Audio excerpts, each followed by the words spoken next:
திருக்குலமே வருக, அரச குருக்குலமே வருக. இணையில்லா கருணையின் கருணையை காக்கும் இணையில்லா இறைவனின் திருவடி பாடி மகிழ்ந்து புகழ்ந்து இணைந்து விரை பணிவோம் அவர் பரமே. ஆண்டவர் தாமே தம் மக்களின் வலிமை, தாம் திருப்பொழிவு செய்தவருக்கு அவரை மீட்பு தரும் பாதுகாப்பு. ஆண்டவரே, உம் மக்களுக்கு விடுதலை அளித்தருளும். உமது உரிமை சொத்தான் அவர்களுக்கு ஆசி வழங்கும். என்றென்றும் அவர்களை ஆண்டு நடத்தியருளும். தந்தை மகன் தூய ஆவியாரின் பெயராலே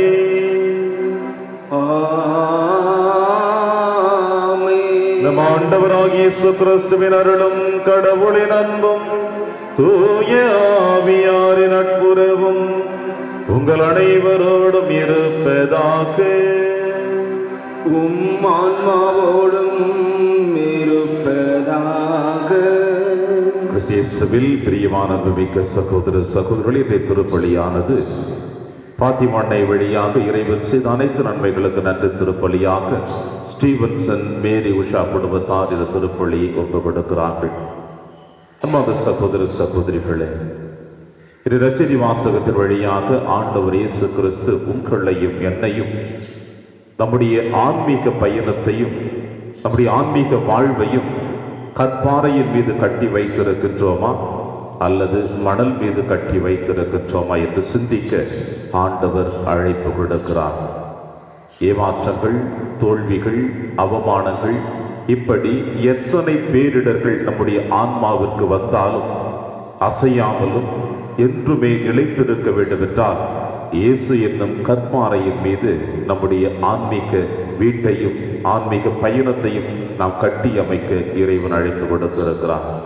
இந்த அழைப்பினை ஏற்றவர்களாக இந்த திருப்பலியிலே நாம் அனைவரும் பங்கெடுப்போம். திருப்பலி ஒப்பு கொடுக்க நாம் தகுதி பெறும் பொருட்டு நம்முடைய பாவங்கள், குற்றங்கள், குறைகள் தடையாக பின் அவற்றுக்காக மனம் வருந்தி இறைவனிடம் மன்னிப்பை பெறுவோம். எல்லாம் அல்ல இறைவனிடமும் சகோதர சகோதரிகளே, உங்களிடமும் நான் பாவி என்று ஏற்றுக்கொள்கின்றேன். ஏனெனில் என் சிந்தனையாலும் சொல்லாலும் செயலாலும் கடமையில் தவறியதாலும் பாவங்கள் பல செய்தேன். என் பாவமே, என் பாவமே, என் பெரும் பாவமே. ஆகையால் எப்பொழுதும் கன்னியாகுமரியாயும் வானதூதர் புனிதர் அனைவரையும் சகோதர சகோதரிகளே உங்களையும் நம் தேவனாகிய ஆண்டவரிடம் எனக்காக வேண்டிக் கொள்ள மன்றாடுகின்றேன். எல்லாம் அல்ல இறைவன் நம்மை திறக்க வைத்து நம் பாவங்களை மன்னித்து நம்மை நிலை வாழ்விற்கு அழைத்து செல்வாராக. ஆமென்.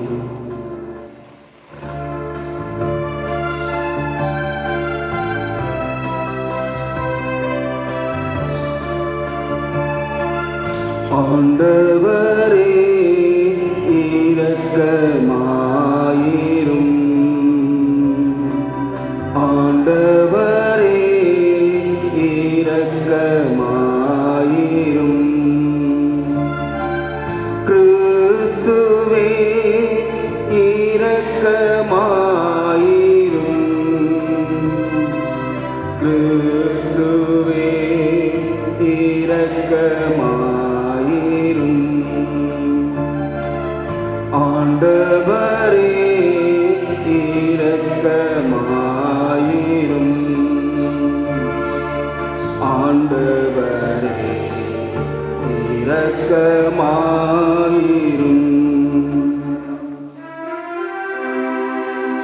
மன்றாடுவோமாக.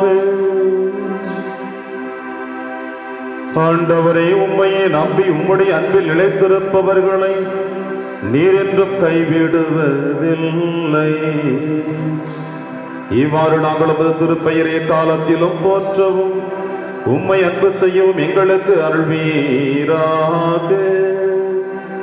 உம்மோடு தூயாவின் ஒன்றைப்பில் இறைவனாய் என்றென்றும் வாழ்ந்து ஆட்சி செய்கிற எங்கள் ஆண்டவர் இயேசு கிறிஸ்து வழியாக உம்மை மன்றாடுகின்றோம்.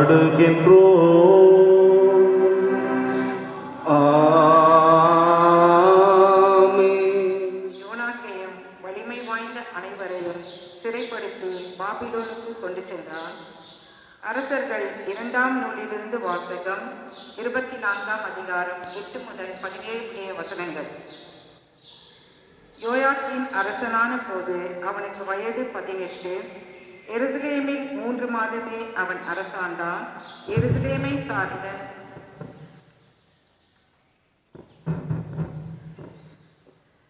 எல்தானின் மகள் நொக்கேஸ்தா என்பவளே அவனுடைய தாய். யோயாக்கீம் தன் தந்தை செய்த அனைத்தின்படியே ஆண்டவரின் பார்வையில் தீயதெனப்பட்டதை செய்தான். அக்காலத்தில் பாபிலோனிய மன்னர் நெபுதோனியாவின் படை வீரர் எருசலேமின் மீது படையெடுத்து வந்து நகரை முற்றுகையிட்டான். அப்பொழுது பாபிலோனிய மன்னர் நெபுகத்நேசர் வந்து நகரை முற்றுகையிட்டிருந்த வீரர்களோடு சேர்ந்து கொண்டான். எனவே யூதாவின் அரசன் யோயாக்கீம், அவன் தாயும், அவன் வலுவர்களும் தலைவர்களும் அதிகாரிகளும் பாபிலோனின் மன்னனிடம் சரணடைந்தனர். அவனை பாபிலோனின் மன்னன் தன் ஆட்சியேற்ற 8ஆம் ஆண்டில் சிறைப்படுத்தினான். பின்பு அவன் ஆண்டவரின் இல்லத்தில் அரண்மனையிலும் இருந்த செல்வங்களை எல்லாம் எடுத்துச் சென்றான். ஆண்டவர் உரைத்த வாக்கின்படி ஆண்டவரின் இல்லத்தில் இஸ்ரேலின் அரசர் சாலமோன் செய்து வைத்திருந்த எல்லா பொன்கலன்களையும் துண்டு துண்டாக்கினான். மேலும் அவன் எருசலேம் முழுவதையும், தலைவர்கள் அனைவரையும், ஆற்றல் வாய்ந்த 10,000 படை வீரர்களையும், சிற்ப களஞ்சங்களையும், கொள்ளர்களையும் நாடு கடத்தினான். நாட்டில் ஏழை மக்களை தவிர எவரையும் விட்டு வைக்கவில்லை. மேலும் அவன் யோயாக்கீம் அரசனின் தாயையும் மனைவியையும் அவனுடைய அதிகாரிகளையும் நாட்டின் தலைவர்களையும் எருசலேமில் இருந்து பாபிலோனுக்கு நாடு கடத்தினான். மேலும் வலிமை வாழ்ந்த 7,000 பேர்களை கொண்ட முழு படையையும் போர்த்திறனும் உடல் ஆற்றலும் கொண்ட 1000 தச்சர்களையும் கொத்தர்களையும் அவன் சிறைப்படுத்தி பாபிலோனுக்கு கொண்டு சென்றான். யோயாக்கீனுடைய பதிலாக அவனுடைய சிறிய தந்தை மத்தியாவை அரசனாக்கி அவனது பெயரை கெத்தியா என்று மாற்றினான். இது ஆண்டவர் வழங்கும் அருள்வாக்கு. இறைவா உமக்கு நன்றி. உங்கள் பதிலுரை பாடல். உமது பெயரின் மாட்சியை முன்னிட்டு எங்களை விடுவியும் ஆண்டவரே. உமது பெயரின் மாட்சியை முன்னிட்டு எங்களை விடுவியும் ஆண்டவரே. கடவுளே, வேற்று நாட்டினர் உமது உரிமை சொத்தினுள் புகுந்துள்ளனர்.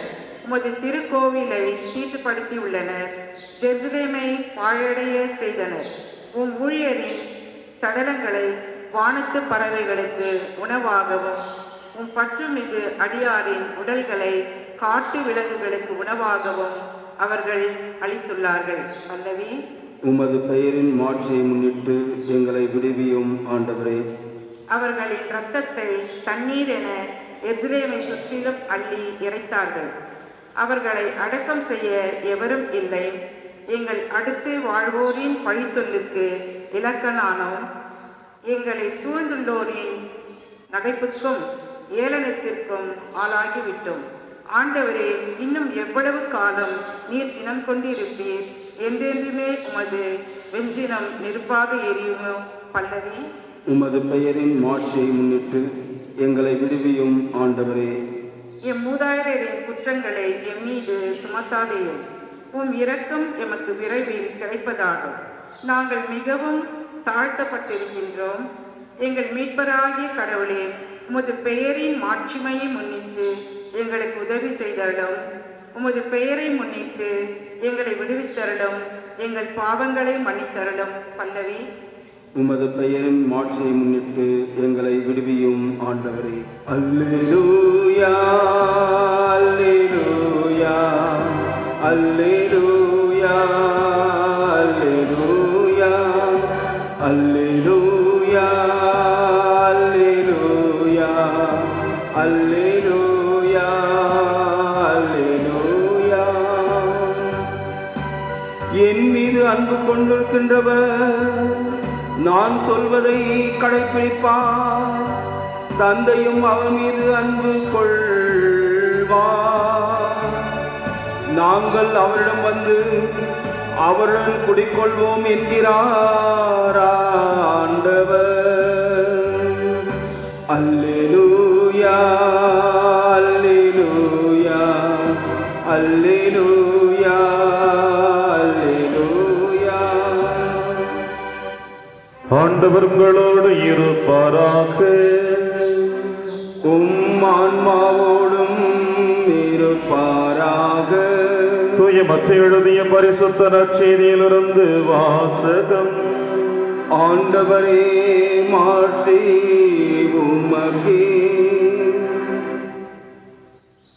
இயேசு தம் சீடரை நோக்கி கூறியது, என்னை நோக்கி ஆண்டவரே ஆண்டவரே என சொல்பவரெல்லாம் விண்ணரசுக்குள் செல்வதில்லை, மாறாக விண்ணுலகில் உள்ள என் தந்தையின் திருவுளப்படி செயல்படுபவரே செல்வர். அந்நாளில் பலர் என்னை நோக்கி ஆண்டவரே ஆண்டவரே உம் பெயரால் நாங்கள் இறைவாக்கு உரைக்கவில்லையா? உம் பெயரால் பேய்களை ஓட்டவில்லையா? உம் பெயரால் வல்ல செயல்கள் பல செய்யவில்லையா என்பர். அதற்கு நான் அவர்களிடம், உங்களை எனக்கு தெரியவே தெரியாது. நெறிகேடாக செயல்படுவோரே என்னை விட்டு அகன்று போங்கள் என வெளிப்படையாக அறிவிப்பேன். ஆகவே நான் சொல்லும் வார்த்தைகளை கேட்டு இவற்றின்படி செயல்படுகிற எவரும் பாறை மீது தம் வீட்டை கட்டிய அறிவாளிக்கு ஒப்பாவார். மழை பெய்தது, ஆறு பெருக்கெடுத்து ஓடியது, பெரும் காற்று வீசியது, அவை அவ்வீட்டின் மேல் மோதியும் அது விழவில்லை, ஏனெனில் பாறையின் மீது அதன் அடித்தளமிடப்பட்டிருந்தது. நான் சொல்லும் இந்த வார்த்தைகளை கேட்டு இவற்றின்படி செயல்படாத எவரும் மணல் மீது தம் வீட்டை கட்டிய அறிவிலிக்கு ஒப்பாவார். மழை பெய்தது, ஆறு பெருக்கெடுத்து ஓடியது, பெரும் காற்று வீசியது, அவை அவ்வீட்டை தாக்க அது விழுந்தது, இவ்வாறு பேரழிவு நேர்ந்தது. இயேசு இவ்வாறு உரையாற்றி முடித்த பொழுது அவரது போதனையை கேட்ட மக்கள் கூட்டத்தினர் வியப்பில் ஆழ்ந்தனர். ஏனெனில் அவர்கள் தம் மறைநூல் அறிஞரை போலன்றி அதிகாரத்தோடு அவர்களுக்கு அவர் கற்பித்து வந்தார். இது ஆண்டவரின் அருள்வாக்கு. கிறிஸ்துவே உமக்கு புகழ்.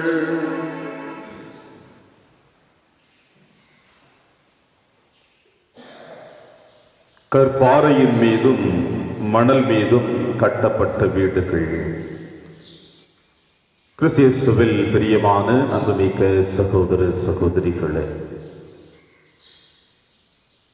இன்றைய நற்செய்தி வாசகத்தை நம்முடைய உள்ளத்தின் ஆழத்தில் நாம் சற்று அசை போட்டு பார்த்தோம் என்றால், ஆண்டவரே ஆண்டவரே என்று என்னை நோக்கி அழைப்பவர்கள் எல்லாம் விண்ணரசுக்குள் நுழைந்து விட முடியாது என்று இயேசு ஏன் சொல்ல வேண்டும் என்ற எண்ணங்கள் நமது மனதிலே எழக்கூடும். என்னை நோக்கி அழைக்கிறவர்களுக்கு நான் குரல் கொடுப்பேன், அவர்களை ஓடி வந்து அரவணைத்துக் கொள்ளுவேன், அவர்களுடைய துன்ப துயர் தருணங்களில் நான் அவர்களுக்கு ஆறுதலாக இருந்து நான் வழிநடத்துவேன் என்று கொடுக்கின்ற இந்த வாக்குறுதிகள் ஒருபுறமாக இருக்கின்ற பொழுது, ஆனால் இந்த நற்செய்தி வாசகத்தில் ஆண்டவர் இயேசு கிறிஸ்து ஆண்டவரே ஆண்டவரே என்று என்னை சொல்பவர் எல்லாம் விண்ணரசுக்குள் நுழைய முடியாது என்று ஏன் சொல்ல வேண்டும் என்று நாம் சிந்திக்கக்கூடும். பிரியமான சகோதர சகோதரிகளே, இந்த வார்த்தைகளுடைய பின்னணிகளை நாம் சற்று வேதத்தை புரட்டி பார்த்தோம் என்றால், ஆலயத்தில் செபிக்க வந்த 2 நபர்களை நாம் சிந்தித்து பார்ப்போம். ஆலயத்தின் உள்ளே பலிப்பீடத்திற்கு முன்பாக ஒருவனும், பலிப்பீடத்திற்கு பின்னே ஆலயத்தின் முற்றத்தில் இன்னொருவனும் என்று செபித்த செபத்தை நாம் சற்று சிந்தித்து பார்ப்போம். எவனுடைய செபம் ஏற்றுக்கொள்ளப்பட்டது என்று இயேசு அப்பொழுதே வெளிப்படுத்திவிட்டார். எருசலேம் தேவாலயத்திலே அமர்ந்து கொண்டு ஆண்டவர் இயேசு கிறிஸ்து காணிக்கை இடுகின்ற முறைகளை பார்த்து யாருடைய காணிக்கை ஏற்றுக்கொள்ளப்பட்டது, யாருடைய காணிக்கை நிராகரிக்கப்பட்டு விட்டது என்றும் நமக்கு வெளிப்படுத்தி இருக்கிறார். பரிசேயர்களைப் போல சதுசேயர்களைப் போல நீங்கள் உங்களுடைய நாட்களை கடந்து செல்லாதீர்கள், அவர்கள் தங்கள் கைமாறு பெற்றுவிட்டார்கள் என்று கூட இயேசு நமக்கு வெளிப்படுத்துகிறார். ஆக ஆண்டவரே ஆண்டவரே என்று என்னை நோக்கி எவரெல்லாம் அழைக்கிறானோ அவன் விண்ணகத்திற்கு நுழைய முடியாது என்று சொல்லப்படுகிற பொழுது, அவனுடைய அழைப்பு, அவனுடைய செயல்பாடுகள் அனைத்தும் வெறும் முதட்டளவில் தான் இந்த மண்ணுலகிலே காணப்படுகின்றது. உள்ளத்தின் ஆழத்திலிருந்து அந்த எண்ணங்கள் எழுவதல்ல, உள்ளத்தின் ஆழத்திலிருந்து தன்னை ஆண்டவரிடம் அர்ப்பணிக்க வேண்டும் என்ற எண்ணங்கள் அல்ல, மாறாக மக்கள் தங்களை பார்க்க வேண்டும் என்பதற்காக தங்களுடைய செயல்பாடுகளை அவர்கள் வெளிப்படுத்துவதினால் யாருக்கு அவர்கள் வெளிப்படுத்துகிறார்களோ அந்த வெளிப்பாடு அவர்களோடு சென்றடைந்து விடும். மக்கள் முன்னிலையில் அவர்கள் பெருமை சேர்க்க வேண்டும் என்று அவர்கள் ஆசைப்பட்டு மக்கள் முன்னிலையில் அவர் ஜெபிப்பதை போல் அவர்கள் வெளிப்படுத்தினால் மக்கள் அவர்களை பாராட்டி விடுவார்கள். ஆனால் அவர்கள் இறைவனிடம் ஜெபிப்பதில்லை, இறைவனை போற்றி புகழுவதில்லை, இறைவனிடம் அவர்கள் தங்களை அர்ப்பணிப்பதில்லை என்று ஆண்டவர் இயேசு கிறிஸ்து இன்று வெளிப்படையாக சொல்லுகிறார். ஆண்டவரை ஆண்டவரை என்று சொன்னால் அவர்களை நான் ஏற்றுக்கொள்ள மாட்டேன், என்னை விட்டு அகன்று போங்கள் என்று, நெறிகட்டவர்கள் என்று நான் விலக்கி விடுவேன் என்று சொல்லுகிறார். ஆக யார்தான் இந்த விண்ணகத்திற்கு நுழைய முடியும் என்பதை இந்த நற்செய்தி வாசகத்தினுடைய 2வது அத்தியாயத்தில் ஆண்டவர் இயேசு சொல்லுகிற பொழுது, என் வார்த்தைகளை கேட்டு அதன்படி கடைபிடிப்போர் என்றுமே விண்ணகத்திற்கு உரியவர்கள், அவர்கள்தான் கற்பாறையின் மீது தன்னுடைய வீட்டை கட்டிய அறிவாளிக்கு ஒப்பாவார்கள் என்று சொல்லுகிறார். பிரியமான சகோதர சகோதரிகளே, கற்பாறையின் மீது கட்டிய வீட்டின் மீதும் மணல் மீது கட்டிய வீட்டின் மீதும் மெல்லிய தென்றல் காற்று அடித்தது என்று அவர் சொல்லவில்லை. மாறாக புயல் காற்று வீசியது, மழை பெய்தது, காட்டாற்று வெள்ளமல ஓடி வருகிறது. மலை மீது கட்டிய வீடு நின்று விட்டது, மணல் மீது கட்டிய வீடு சாய்ந்து விட்டது என்று சொல்லுகிறார். காரணம் என்னவென்றால், நம்முடைய ஆன்மீக பயணத்திலே இப்படிப்பட்ட பெரும் காற்றும் புயலும் வேதனைகளும் நம்மை சூழ்ந்து கொண்டிருக்கும். இயேசுவோடு பயணித்துக் கொண்டிருந்த சீடர்கள் கடலிலே காற்று வீசியதை கண்டு அவர்கள் அலறினார்களே, நாங்கள் சாக போகிற உன் மீது எங்களுக்கு அக்கறை இல்லையா என்று ஆண்டவரிடம் முறையிட்டார்களே சீடர்கள். எழுந்த ஆண்டவர் இயேசு கிறிஸ்து காற்றையும் கடலையும் கடிந்து கொண்டு அவர்களை அன்பான பாதையில் வழிநடத்தி சென்றார். அதுபோல இயேசு என்கின்ற அந்த கற்பாறையின் மீது நம்முடைய ஆன்மீக வீட்டை நாம் கட்டுகின்ற பொழுது, ஆன்மீக பயணத்தை நாம் தொடர்ந்து கொண்டிருக்கின்ற பொழுது, நம்முடைய வாழ்வில் எப்படிப்பட்ட சூழ்நிலைகள் வந்தாலும், அவமானங்கள் வந்தாலும், தோல்விகள் வந்தாலும், ஏற்றுக்கொள்ளாத நிலைகள் ஏற்பட்டாலும், எந்த ஒரு சூழ்நிலைகளாக இருந்தாலும் இயேசுவின் மீது கட்டப்பட்ட நம்முடைய ஆன்மீக பயணமும் வீடும் நிலைத்து நிற்கும். இதைத்தானே ஆண்டவர் இயேசு கிறிஸ்து 3 ஆண்டுகள் தன்னுடைய பணி வாழ்விலே செய்து காட்டினார். எந்த ஒரு மனிதனும் அவரை ஏற்றுக்கொள்வதில்லை. சீடர்கள் கூட பல நேரங்களில் தயக்கத்தோடு தான் இயேசுவோடு பயணித்தார்கள். அழைத்தவர்களே அவர் மீது சந்தேகத்தோடு தன்னுடைய பயணத்தை தொடருகின்ற பொழுது அவருக்கும் எத்தனை சூழ்நிலைகள் காணப்பட்டது. அதில் ஒரு முறை கூட அவர் தந்தையை விட்டு விலகியதில்லை. சிலுவையில் தொங்கிக் கொண்டிருக்கின்ற பொழுது இயேசு சொன்ன வார்த்தை, தந்தையை உன் கையில் என் ஆவியை ஒப்படைக்கிறேன் என்று ஆண்டவர் மீது, அவர் கடவுள் மீது அவர் முழுவதுமான நம்பிக்கை வைத்தருடைய பணி வாழ்வை தொடர்ந்து இறுதி அத்தியாயத்தை முடித்து வைக்கிறார். அந்த கற்பாறையின் மீதுதான் நம்முடைய வீடும் கட்டப்பட வேண்டும் என்று சொல்லுகிறார். ஏனென்றால் அந்த கற்பாறையின் மீது நம்முடைய வீடுகளை கட்டுகின்ற பொழுது, நம்முடைய ஆன்மீக பயணத்தை தொடர்ந்து கொண்டிருக்கின்ற பொழுது எந்த சூழ்நிலைகளிலும் இயேசு நம்மை கைவிட மாட்டார். அப்பொழுது இயேசு சொல்லுவார், என்னை நோக்கி மனதுருகி நீங்கள் அழைக்கின்ற பொழுது அந்த அழைப்பினை நான் ஏற்றுக்கொள்வேன் என்று சொல்லுகிறார். பிரியமான சகோதர சகோதரிகளே, இந்த கற்பாறையின் மீது கட்டப்பட்ட வீட்டிற்கு ஒப்பானவர்கள் யார் என்றால், நல்ல மரம் நல்ல கனியை தரும் என்று சொல்லுகிறார். எப்பொழுதுமே நாம் நல்ல மரமாக இருக்க வேண்டும் என்று இயேசு விரும்புகிறார்.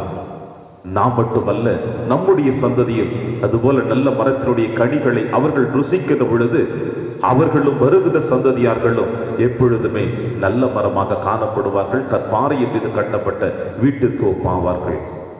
எனவே மனித வாழ்விலே, உடல் சம்பந்தப்பட்ட வாழ்விலே சந்திக்கக்கூடிய போராட்டங்களை விட ஆன்மீக வாழ்விற்கு சந்திக்கக்கூடிய போராட்டங்களை நாம் ஒருபொழுதும் கவலை கொள்ளாமல் இயேசுவின் மீது நம்முடைய பயணத்தை நாம் தொடர்ந்தோம் என்றால் என்றுமே நாம் வெற்றியை காணுவோம். விண்ணகத்திற்கு உரிமை ஆளவர்களாக நாம் மாற்றப்படுவோம்.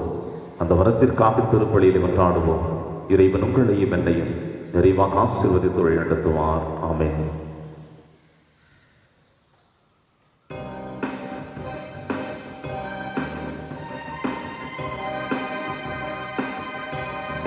பரம்பொருளே எம்மை தரவே, பரம்பொருளே எம்மை தரவே, பலிபீடம் நோக்கி வருகின்றோம். பலிபொருளாய் பலன் தரவே எம்மை பலியாக முழுதும் தந்தோம். பரம்பொருளே எம்மை தரவே,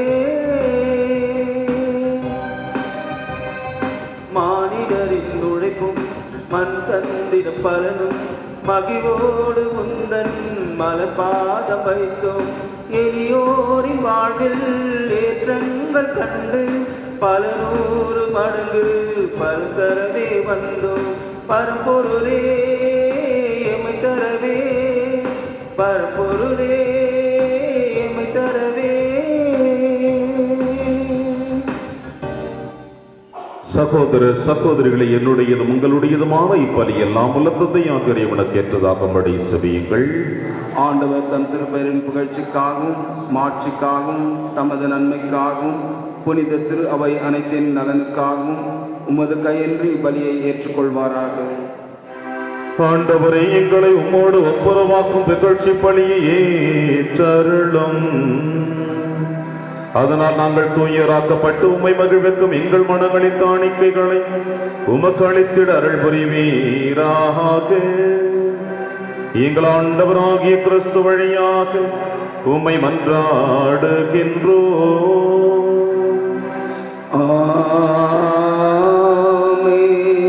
ஆண்டவர்களோடு இருப்பாராக, ஆன்மாவோடும் இருப்பாராக. இதயங்களை மேலே எழுப்புங்கள். ஆண்டவரிடம் எழுப்பியுள்ளோம். நம் இறைவனாகிய ஆண்டவருக்கு நன்றி கூறுவோம். அது தகுதியும் நீதியுமானதே.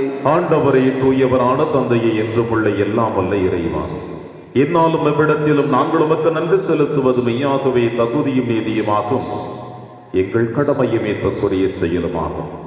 உம்முடைய அன்பு திருமகன் வழியாக நீர் மனித இனங்களை படைத்தது போல மிகுந்த கனிவிரக்கத்தால் அவற்றை புதுப்பிக்கவும் திருவிழமானீர். ஆகவே படைப்புகள் அனைத்தும் உம்மை பணிபுரிகின்றன. மீட்படைந்தோர் அனைவரும் ஏற்றுமாறு புகழ்கின்றனர். உம்முடைய புனிதர்களும் ஒரே இதயத்தோராய் உம்மை போற்றுகின்றனர். எனவே வானக தூதர் அனைவரோடும் சேர்ந்து நாங்கள் உம்மை கொண்டாடி மகிழ்வுடன் எப்பொழுதும் அறிக்கையிட்டு சொல்லுவதாவது: தூயவர் தூயவர் தூயவர், வான் படைகளின் கடவுளாம் ஆண்டவர். விண்ணகமும் மன்னகமும் உமது ஆட்சியால் நிறைந்துள்ளன. உன்னதங்களிலே ஓசன்னா. ஆண்டவர் பெயரால் வருகின்றவர் ஆசீர் பெற்றவர். உன்னதங்களிலே ஓசன்னா. ஆண்டவரே, நீர் மெய்யாகவே தூயவர், தூய்மை அனைத்திற்கும் ஊற்றாகவே. உம்முடைய ஆவியை பொழிந்து இக்காணிக்கைகளை தூய்மைப்படுத்த உம்மை வேண்டுகிறோம். இவ்வாறு எங்கள் ஆண்டவர் இயேசு கிறிஸ்துவின் உடலும் இரத்தமுமாக எங்களுக்கு இவை மாறுவனவாக. அவர் பாடுபட உலம் கணிந்து தம்மை கையளித்த போது அப்பத்தை எடுத்து நன்றி செலுத்தி அதை பிட்டு தம் சீடருக்கு அளித்து அவர் கூறியதாவது: அனைவரும் இதிலிருந்து பெற்று உண்ணுங்கள், ஏனெனில் இது உங்களுக்காக கையளிக்கப்படும் என் உடல்.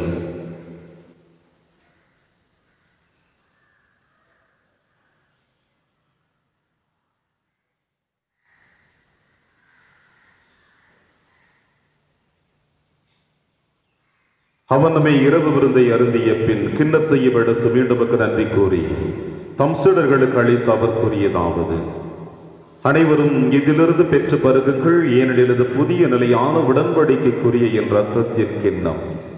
இது பாவ மன்னிப்புக்கென்று உங்களுக்காகவும் பலருக்காகவும் சிந்தப்படும். இதை என் நினைவாக செய்யுங்கள்.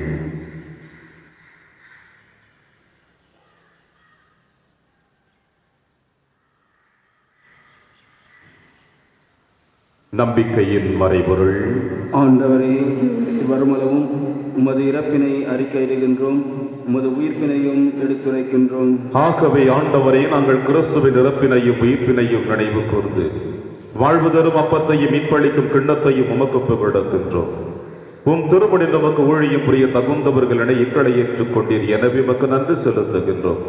மேலும் கிறிஸ்துவின் உடலிலும் இரத்தத்திலும் பங்கு கொள்ளும் எங்களை தூய ஆவியார் ஒன்று சேர்க்க வேண்டும் என உமை தாழ்மையுடன் மன்றாடுகின்றோம். ஆண்டவரே, உலகெங்கு பரவி இருக்கும் திரு அவை நினைவு கூர்ந்தருளும். எங்கள் திருத்தந்தை பிரான்சிஸ், எங்கள் ஆயர் பீட்டர் மச்சாடு, எல்லா திருநிலையினர் ஆகிய அனைவரோடும் உமது திரு அவை அன்பில் நிறைவு பெற செய்தருளும். மேலும் உயிர்த்தெழும் எதிர்நோக்குடன் துயில் கொள்ளும் எங்கள் சகோதர சகோதரிகளையும் இறந்தோர் அனைவரையும் இரக்கத்துடன் நினைவு கூர்ந்து உமது திருமுக ஒளியில் ஏற்றருளும். எங்கள் அனைவர் மீதும் இரக்கமாயிரும். கடவுளின் கன்னித்தாயான புனித மரியா, அவருடைய கணவரான புனித யோசேப்பு, புனித திருத்தூதர்கள், எங்கள் பங்கின் பாதுகாவலான புனித சின்னப்பர், புனித பிரான்சிஸ் செவேரியார், புனித கஸ்பார் மற்றும் உலகில் உமக்குகந்தவராய் இருந்தாகிய புனிதர் அனைவருடனும் நாங்கள் நிலைவாழ்வில் பங்கு கொள்ளும் தகுதி பெற்று உம் திருமகன் இயேசு கிறிஸ்து வழியாக உம்மை புகழ்ந்தேத்தும் வரவருள உம்மை மன்றாடுகின்றோம். இவர் வழியாக இவரோடு இவரில் எல்லாம் வல்ல இறைவனாகிய தந்தையே,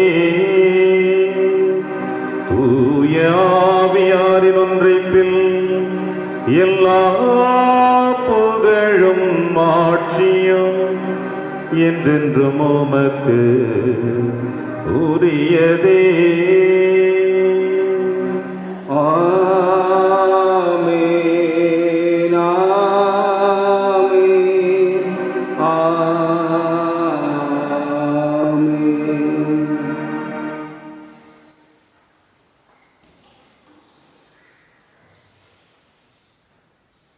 மீட்பரின் கட்டளையால் கற்பிக்கப்பட்டு இறைப்படிப்பினையால் பயிற்சி பெற்று நாம் அனைவரும் துணிந்து செல்வோம். விண்ணுலகில் இருக்கின்ற எங்கள் தந்தையே, உமது பெயர் தூயது என போற்ற பெறுக. உமது ஆட்சி வருக. உமது திருவுளம் விண்ணுலகில் நிறைவேறுவது போல மண்ணுலகிலும் நிறைவேறுக. எங்கள் அன்றாட உணவை இன்று எங்களுக்கு தாரும்.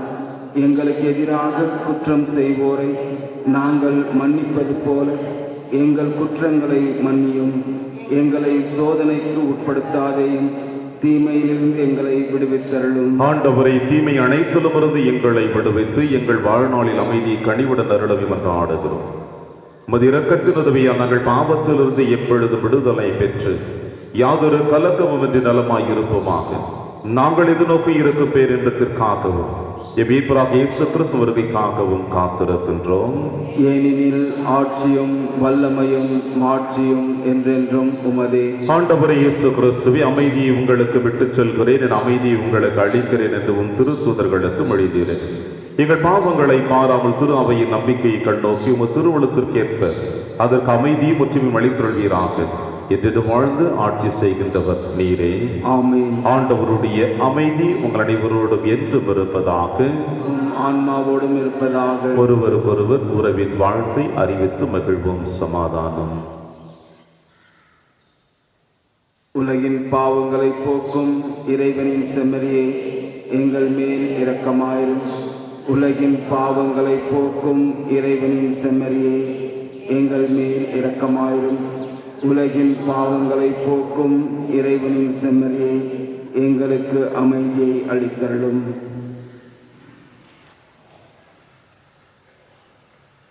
இதோ இறைவனின் செம்மறி, இவரே நம் அனைவரின் பாவங்களை போக்குகின்றவர். செம்மறியின் விருந்திற்கு அழைக்க பெற்ற நாம் அனைவரும் பேறு பெற்றோர். ஆண்டவரே, தேவரீர் என் இல்லத்தில் எழுந்தள்ளி வர நான் தகுதியற்றவன்.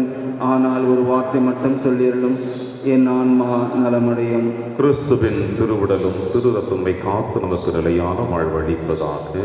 ஆமென். உள்ளம் என்னும் கோவிலே வாராயோ இறைவா, இன்பம் எங்கள் வாழ்விலே தாராயோ தலைவா.